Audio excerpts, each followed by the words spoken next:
Hello everybody, it's Keaton here, and welcome to the first episode of Marten Makes. I have wanted to do some kind of food content for a while now. This is something that is a really big part of my life. I really like to bake in particular, though I've also like cooking, and I've also gotten into bartending. But at least to start out, I want to stick with baking for this series because that is what I feel the most confident in, and that's what I get the most enjoyment out of. The kind of idea for this series is just to kind of share my process and the different kinds of things that I make in a easygoing, digestible format. No pun intended. I don't claim to be any kind of expert. I have a decent amount of experience because I've been doing this for a fairly long time now, but there's still a lot of new techniques that I have not had the opportunity to try, and a lot of new things that I have not had the opportunity to make.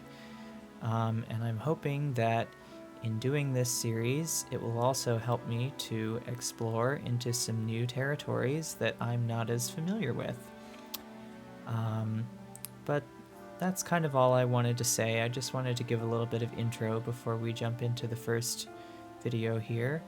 I will try and do these on a semi-regular basis. I am a busy Marten, but I want to get into the habit. Definitely still figuring things out. As you'll see in the video, I don't have great angles. Obviously, I'm not a Food Network chef who has a production studio and a camera crew and a kitchen that's designed to have the fourth wall removed and production lighting and all of that jazz. But we're going to do our best, and I'm sure things will get better as time goes along and I get more experienced, and I hope you enjoy. Alright, so to start out here, we're going to go ahead and go over some of the ingredients and equipment that we will need to make these Double Chocolate Oriolos.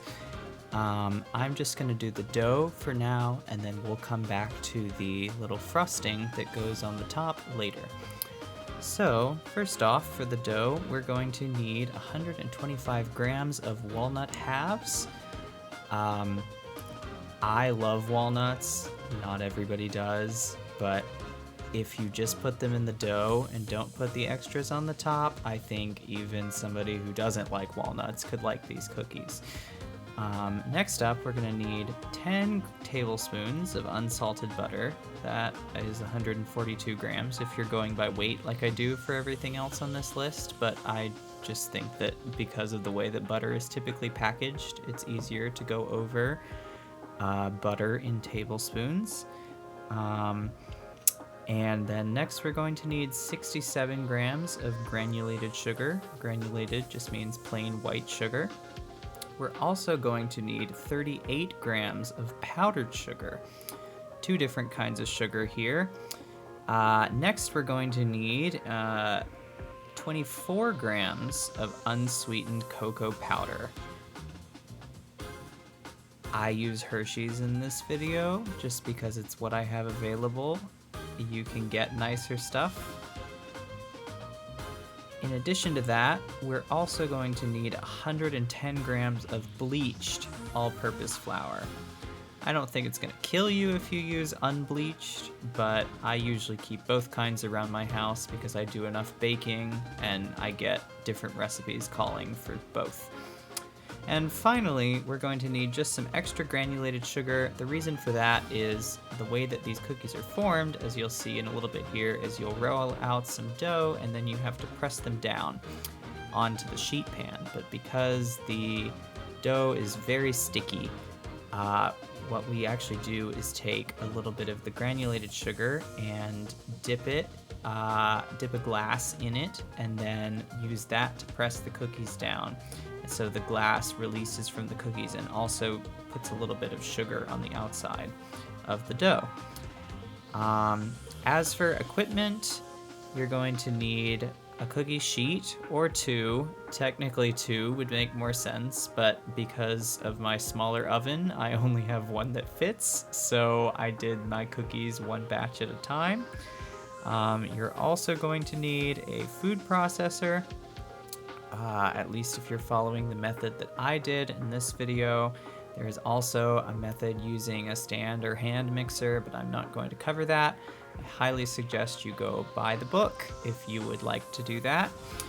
And you will also need some plastic wrap. That's for wrapping the dough to chill it, because the dough warms up pretty quickly and it gets sticky and it becomes really hard to work with. So having it portioned off in plastic wrap makes it much easier to handle.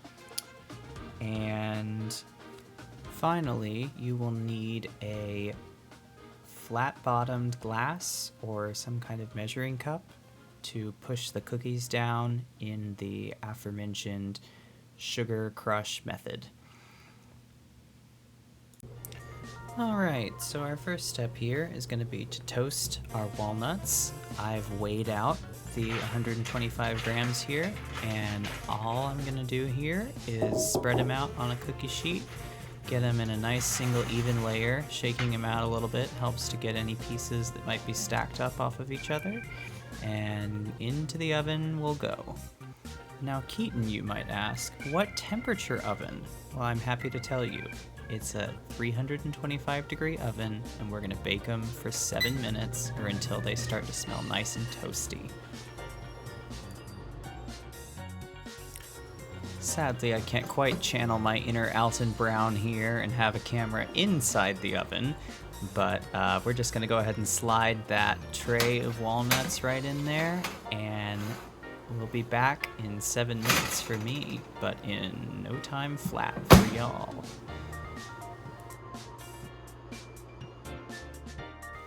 Alright, so the walnuts are now out of the oven. My kitchen smells kind of amazing, and I've got them here on a dish towel.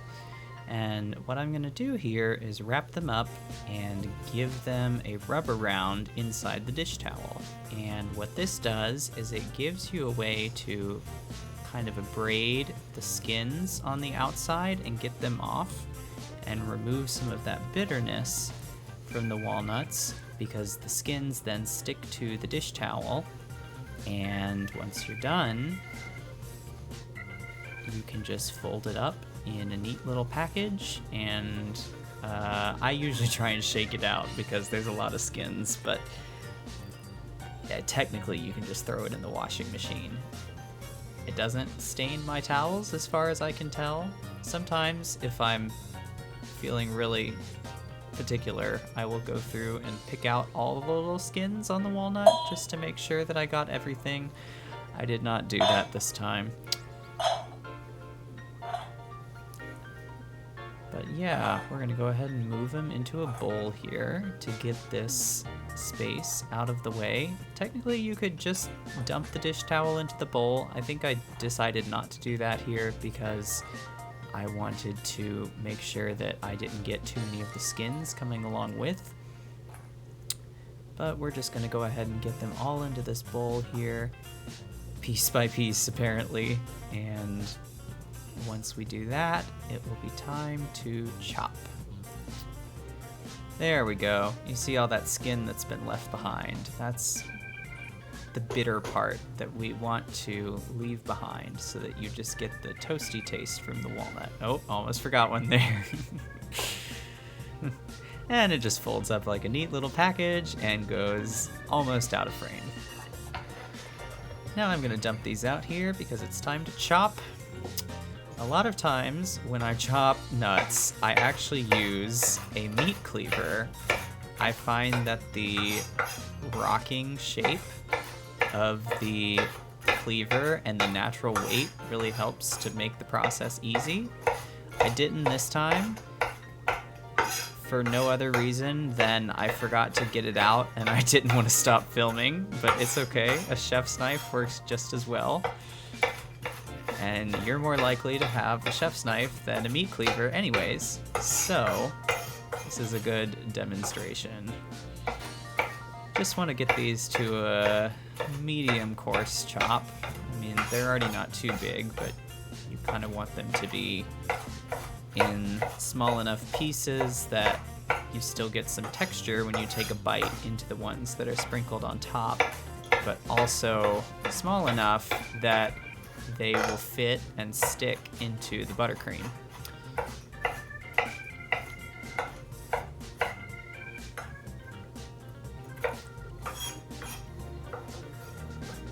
Kind of inspecting here, moving them around, trying to see about the size that I want, and then I think I give, or at least attempt to give, a little bit of a... Oh yes, excellent chopping technique, Keaton, truly. Yeah, it's hard to tell where the camera is for me behind the camera, but now what I want to do is measure out 75 grams, I believe. And the reason I'm doing that is because these walnuts, as I've said previously, are serving two different functions. We have 75 grams that we're pulling aside until the end to sprinkle on top of all the cookies. And then we have another 50 grams that are going to go in the actual dough of the cookies to kind of give them some of that toasty flavor. And yeah, that's our reserve part, and we're going to take the rest of these and move them into the next step.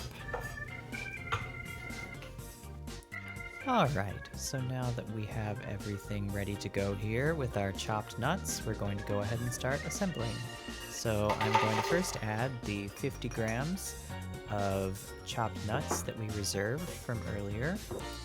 And next, to the food processor, I'm going to add our 67 grams of granulated sugar.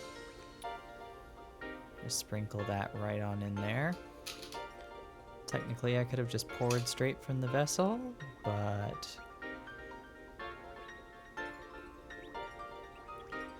this is what I decided to do for some reason.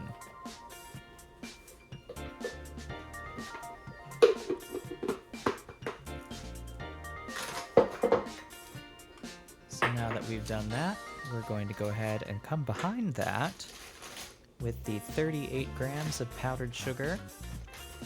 This is always a fun thing to pour.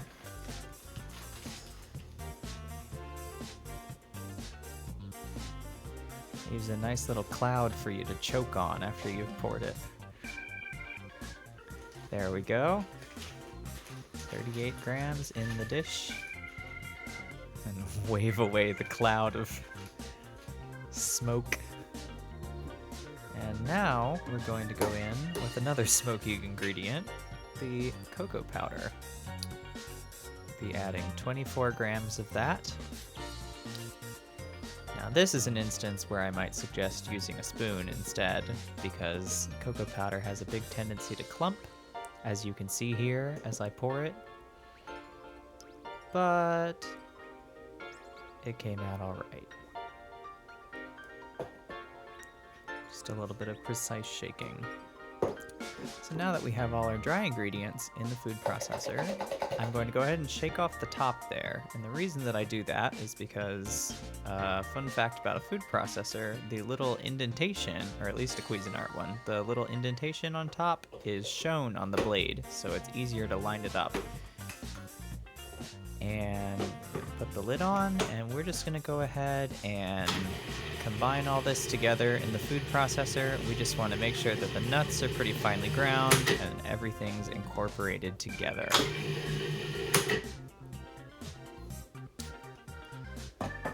Now that we did that, the next thing we need to do is add our butter. This is 10 tablespoons of cold butter. We want it to be cold for a similar reason in working with pie crust, and that we don't want the butter to assimilate too quickly into the dish.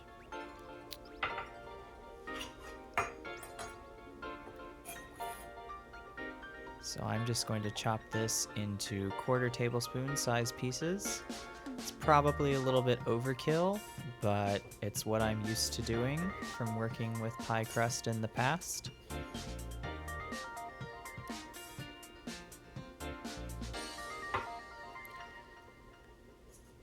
And we're going to go ahead and unwrap the other 8 tablespoons and do the exact same thing.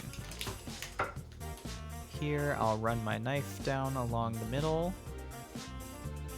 and then turn it on its side and do the same thing in order to create the 4 separate pieces that when I cut tablespoon size pieces into that will create the same size of cubes.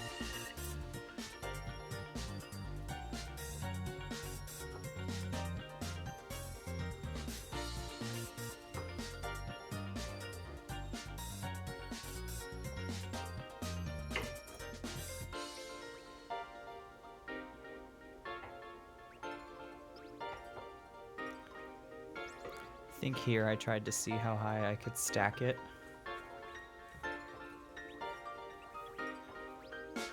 For better or for worse. And then it fell.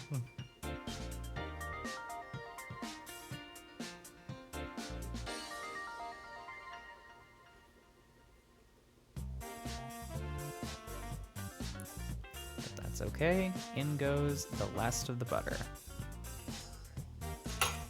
So now we're going to take this and pulse it. And the goal of this is to chop up the butter some and to start to have the butter absorb the dry ingredients, but we don't want it to be completely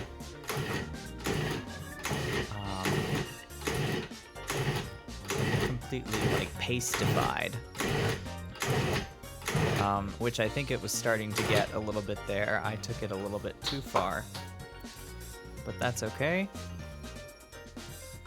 And after a brief cut to grab the flour that I forgot to grab, we're going to add that as well.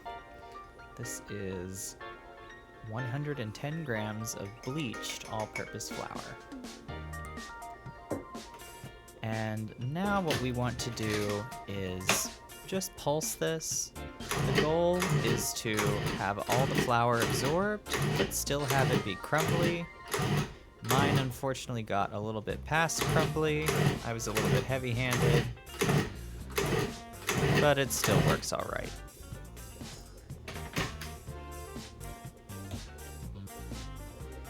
Give it a little check there, decide it's not good enough. You see how it's starting to kind of spin in there as a more homogeneous mixture? That's a clue that, okay, you're getting too far. So we're going to take this off and dump it out, and we'll be back in a moment with some plastic wrap on the table.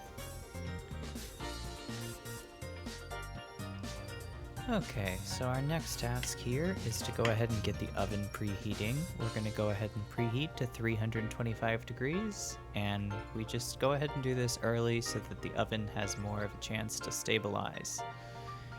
So now I have laid down some plastic wrap here, and we're going to go ahead and scoop out this dough, get it kind of kneaded up a little bit into a more solid piece of uniform dough, and we're also going to split it into 3 sections. The first thing I do here is clean off the blade. There's always a little bit of excess that likes to stick there. And then we just gotta scoop out everything that is in the food processor container. It's also good to be careful about scooping around the bottom, because a lot of times a little bit of dry ingredients will just get stuck at the bottom right at the beginning and not incorporated very well. So this is a chance to remedy that. Have a nice hunk of dough here. And you can kind of see how it looks a little bit granular. That's partially because of the walnuts in the dough, but it's also partially because we need to knead it a little bit more to homogenize it.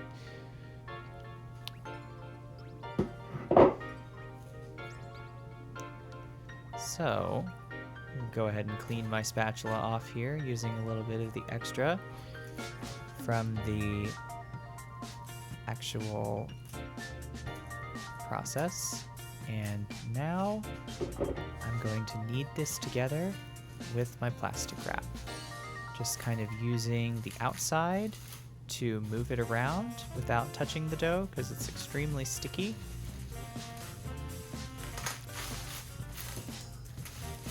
It's kind of awkward, but you kind of get a feel for using the sides of the plastic wrap to roll over the edges and move it towards the inside so that you can then push it out again and fall into a pattern. It's a little bit easier if you have a countertop that grips. I have butcher block, so it does not grip because it's a little bit oily from seasoning it.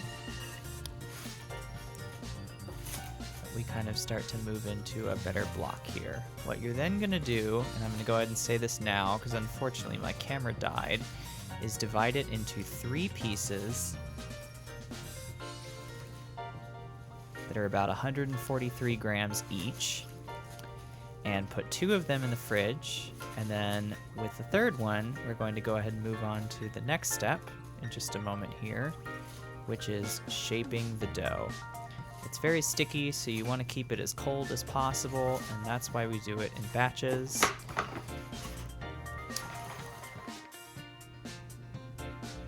All right, so now, post-camera troubles, regrettably, we're going to go ahead and shape our cookies. So the first thing I'm going to do here is go ahead and oil the bottom of this glass vessel that I have here. I just have a stemless wine glass because it has a flat bottom. And I have the back bowl there has sugar in it, and the front bowl is empty. That's only for weighing dough. So our goal here is to split the dough into pieces that are about 12 grams each. And once we get them there, we're going to roll them into a ball, place it on the cookie sheet, and then using our sugared glass, just press right down. And the sugar allows the glass to pop back off and adds a little bit of extra texture to the outside. And the dough becomes a nice little puck like that, and it's ready to go into the oven. So I'm just going to do another one here for an example. Give it a nice roll. I'm sorry you can't see my hands, but if you ever rolled Play-Doh in kindergarten, it's the exact same principle.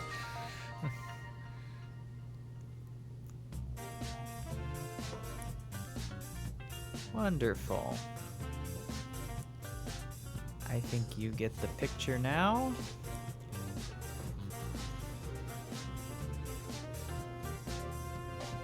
Roll the time lapse.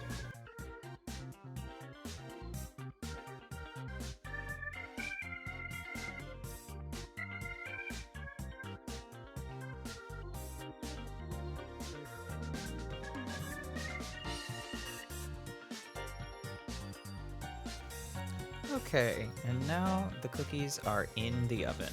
I did not attempt to do a shot of me putting the cookies into the oven. Not only is my kitchen very narrow, but I didn't think it added much. But you get a cool visual here of how they start to bubble. It actually looks really cool. I was not expecting much activity, but it's a very moist dough, so it makes sense that you'll see a lot of the moisture kind of moving out. And now that they're out of the oven, we just let them cool for a couple minutes on the sheet pan, and then move them after that time onto a wire rack. I just take them off here using a thin spatula, pancake turner, whatever you call it.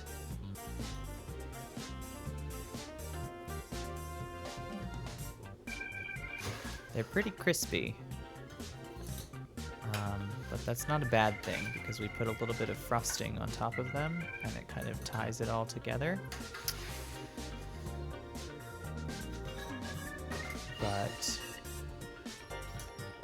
once we get these cooling, in theory, if you have more space in your kitchen than I do, you can go ahead and start shaping the next batch to go into the oven while the first batch is baking.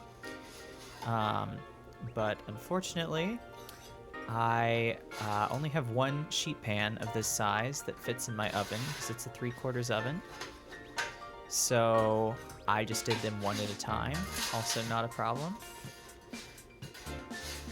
So now I go through and I shape the other two, and I'll be back with y'all in a bit for the frosting.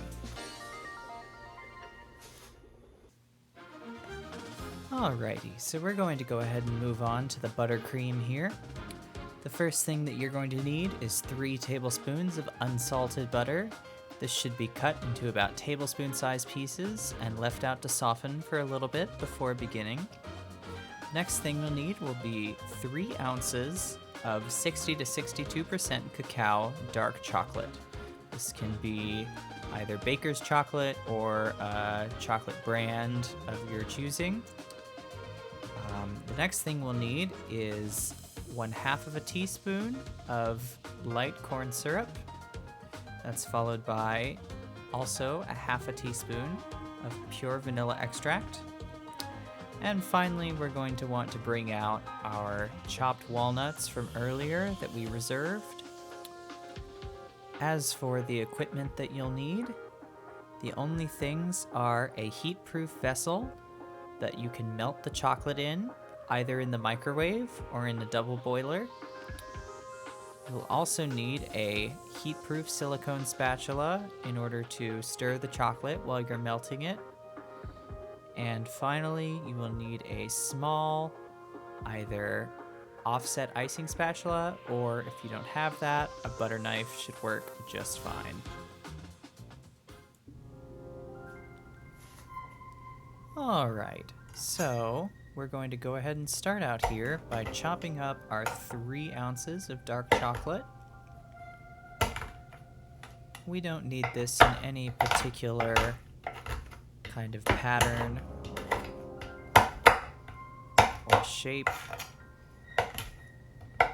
We just want the pieces to be small enough that once they get started melting, it will kind of cause a chain reaction and they'll continue to melt the rest of the way on their own.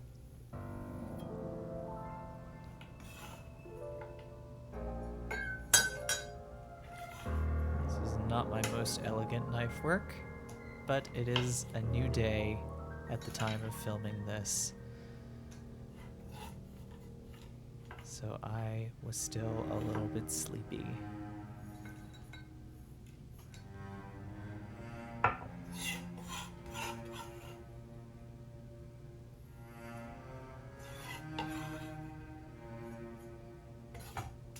Perfect.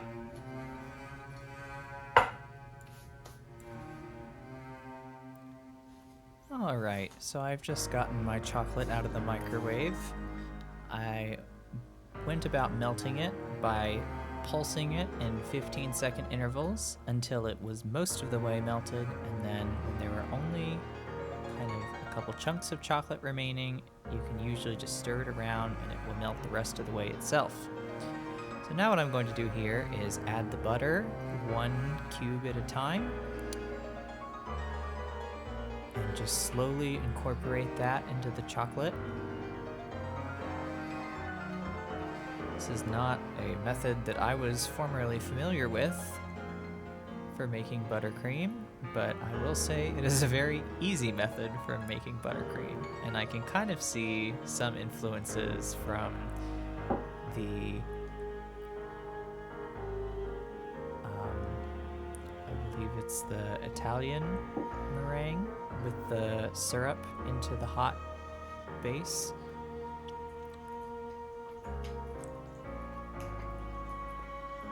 I'm gonna go ahead and stir in the rest of this butter here.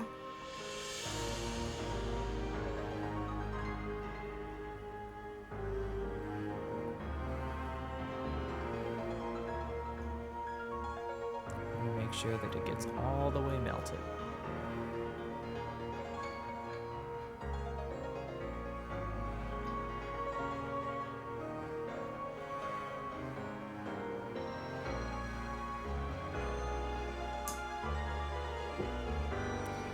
final cube in.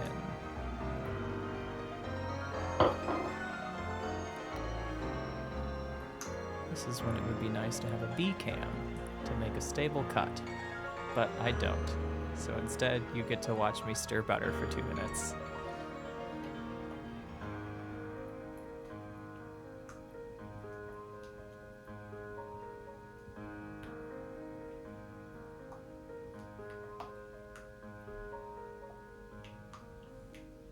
Y'all can leave me some funny jokes in the comments to tell next time I have a segment like this.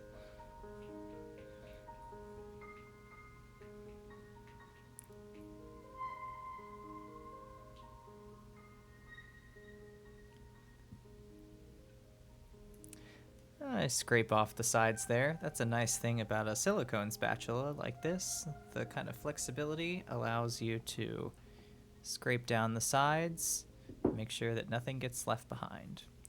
So now finally, after much ado, we're going to go ahead and go in with our vanilla extract. That's half a teaspoon. Mine is homemade. And with our light Karo syrup. This one is not homemade.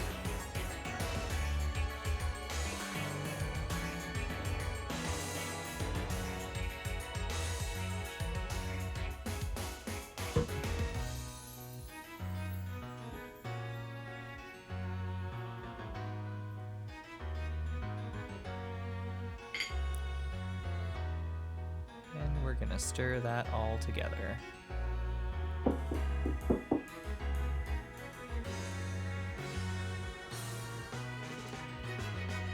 And once that's all nice and mixed together, all that's left to do is cover it and let it rest until it cools down and becomes a spreadable consistency.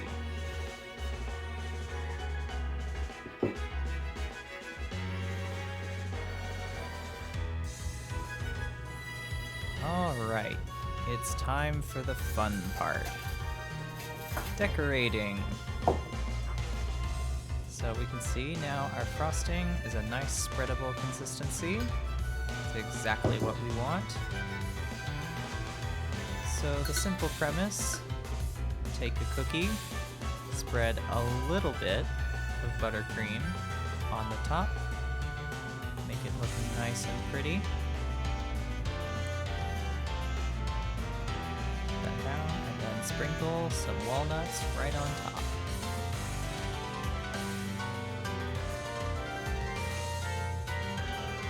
Put them on the wire rack. Rinse and repeat. I will say these are very pretty.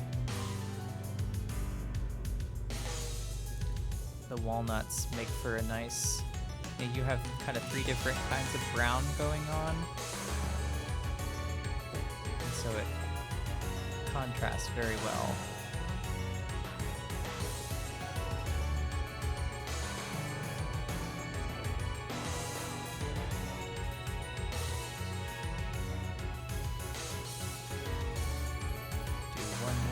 Good measure.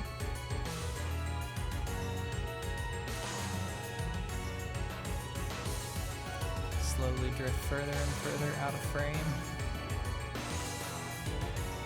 I apologize. I need like a TV that shows me where I am on my back wall, but we're not that high budget yet.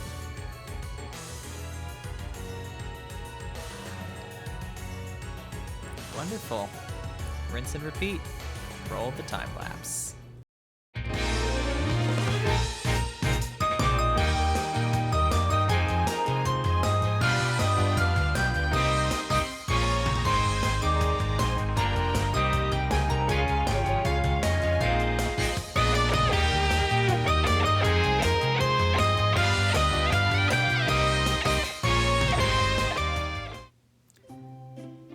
And here we have it, the finished product. I will say, these, I wasn't sure how they were going to come out, but I like that they have a nice chocolatey flavor, they have a variety of textures, and they're not too sweet, so you can get away with eating more than one.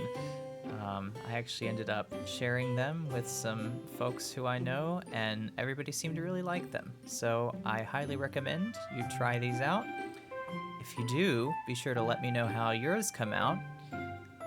Be sure to go support the author that the recipe came from, Rose Levy Beranbaum. These came out of her book, The Cookie Bible. And thank you all so much for watching. I look forward to seeing you in the next part. If you have any suggestions for what I should make, feel free to leave them below in the comics. Bye!